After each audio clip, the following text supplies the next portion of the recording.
تخيل معايا جريمة قتل غامضة ضحيتها شاب في مقتبل العمر، لاباس عليه ومسالم، كيتلقى ميت في دارو بطريقة بشعة، السم كيجري في عروقه والبوليس حايرين شكون عنده المصلحة ينهي حياة هاد السيد بهاد البرودة.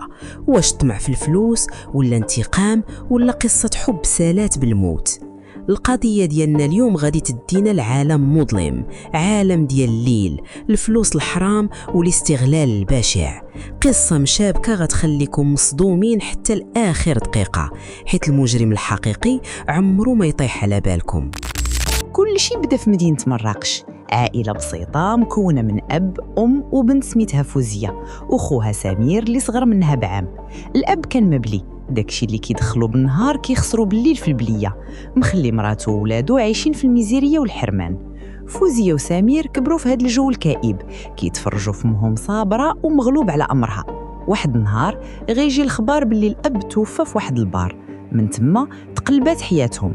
فوزية اللي كان عندها ديك الساعة 19 العام لقات راسها مضطرة تخرج تخدم باش تعيل امها وخوها.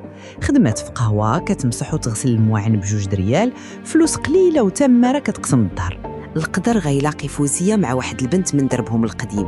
هاد البنت شافتها في ديك الحالة ديال العذاب وبقات فيها، وعرضت عليها خدمة حسن ومريحة. فوزية اللي قهرها الفقر تبعتها بلا ما تفكر. الخدمة الجديدة كانت في واحد البلاصة مخلطة، قهوة ومطعم وفيها حتى الشراب. تما فوزية غتكتشف باللي ديك البنت ما كتضرب لا تمارة لا والو، كتجي تجلس مع الكليان تضحك وتشرب وتدي الفلوس باردة وتمشي في حالها. فوزية غتقرر حتى هي تدخل لهاد العالم. بدلات السمية من فوزية ليالي، تبدل اللبس الماكياج وحتى العقلية. ليالي ولات مطلوبة والفلوس بدات كتدخل بالعرام. من بعد عامين ديال الخدمة غادي تحول ليالي وخوها سمير لمدينة الدار البيضاء. هنا ليالي مبقاتش غير بنت الليل، ولات باترونة، كرات دار كبيرة وولات كتجيب البنات وتخدمهم عندها. وسمير خوها اللي كان عاطل ولا هو اليد اليمنى ديالها، كيصطاد البنات اللي هربانات من ديورهم ولا واقعين في مشاكل، كيجيبهم الليالي وهي كتشدهم من اليد اللي كتضرهم، كتصورهم، كتهددهم باش ما يفتحوهاش، وكتخليهم تحت الصباط خدامين عندها بزز منهم.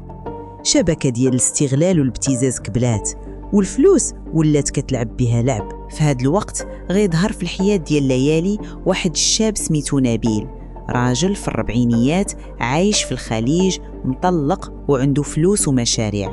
تلاقات معاه صدفة في المحل ديالو وعجبها. نبيل حتى هو طاح في غرام ليالي وما كانش عارف الحقيقة المرة ديالها. العلاقة بيناتهم غادة وكتطور، وليالي كتستنزف فيه ماديا.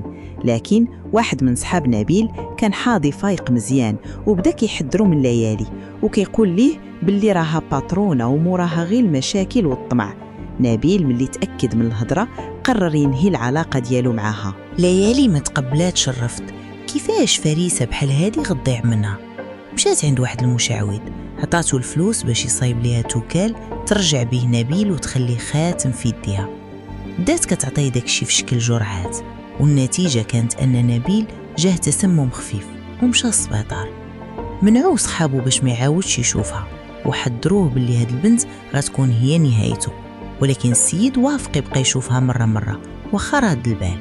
واحد النهار غيوقع داكشي اللي حذر منه الصديق، غيتصل بنبيل شحال من مرة ما غيبغاش يجاوب، غيمشي لدارو وغيتصدم ملي غيلقاه طايح في الأرض جثة هامدة. البوليس ملي جاو والتشريح الطبي بين باللي نبيل مات مسموم بجرعة كبيرة وقاتلة ديال السم.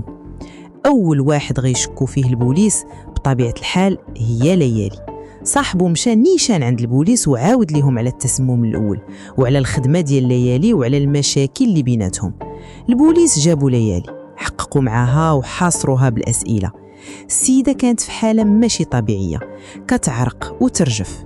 اعترفت بالتسمم الأول ديال السحر، ولكن نكرات تماما باللي هي اللي قتلته هاد المرة. كل الأدلة كانت ضدها، كل شيء كيشير ليها. المستفيدة الوحيدة صاحبة السوابق في التسمم والباترونة اللي ما كترحمش. ليالي بقت كتحلف وتبكي، ولكن شكون غيتيقها؟ القضية بانت بلي تسدات والمجرمة طاحت. لكن البوليس باش يكملوا خدمتهم ويأكدوا التهمة قلبوا في تليفون ديال نبيل، وهنا غيوقع الزلزال. لقاو مكالمات كتيرة مع نمرة غريبة في الأيام الأخيرة قبل ما يموت. ملي بحثوا على مولات النمرة لقاوها ديال واحد البنت سميتها رجاء. شكون هاد رجاء؟ رجاء كانت وحدة من دوك البنات اللي كيجيبهم سمير وكيخدموا عند ليالي تحت التهديد والابتزاز. البوليس جابوا رجاء، وملي بداو كيضغطوا عليها ويواجهوها بالمكالمات انهارت وبدات كتعاود الحقيقة الصادمة اللي صدمات البوليس وصدمات كل شيء، وغيبان المجرم الحقيقي. رجاء ما كانش قادة تحمل العذاب والاستغلال والدل ديال ليالي، كانت باغا تهرب، لكن ليالي كانت شادة عليها فيديوهات وصور كتهددها بهم وباللي غتفدحها مع عائلتها. رجاء عرفات بقصة نبيل وعرفات باللي صاحبه شاك في ليالي في التسمم الأول. هنا طاحت عليها واحد الفكرة شيطانية مريضة، مشات تواصلات مع نبيل وطلقاته وعطاته جرعة قاتلة ديال السم في المشروب. علاش؟ ماشي حيت عندها مشكل مع نبيل، ولكن باش البوليس يلقاو الجثة وبحكم السوابق يمشيو نيشان يعتقلوا ليالي. رجاء ضحات بروح بريئة غير باش تصيفط الباترونة ديالها للحبس وتربح هي حريتها وتفك من الابتزاز. القضية تسالات بحكم قاسي. رجاء اللي ضنت راسها ذكية تحكمت ب29 عام ديال الحبس بتهمة القتل العمد مع سبق الإصرار والترصد. سمير والمشعوذ حتى هما خداو جزائهم ما بين 2 و6 سنين ديال الحبس على الاستغلال والفساد. أما ليالي ما تحكماتش في المحكمة ديال الدنيا. بمجرد ما دخلوها البوليس وبدا التحقيق طاحت مريضة، وملي داوها للسبيطار لقاو فيها مرض خبيث وسريع في مرحلة متأخرة، وما دازت غير شهور قليلة حتى فارقات الحياة فوق فراش المرض. خدات عقابها في الدنيا قبل الآخرة. وهذه كانت النهاية المأساوية ديال قصة بدأت بالطمع كبرات بالاستغلال وسالات بالسم والموت.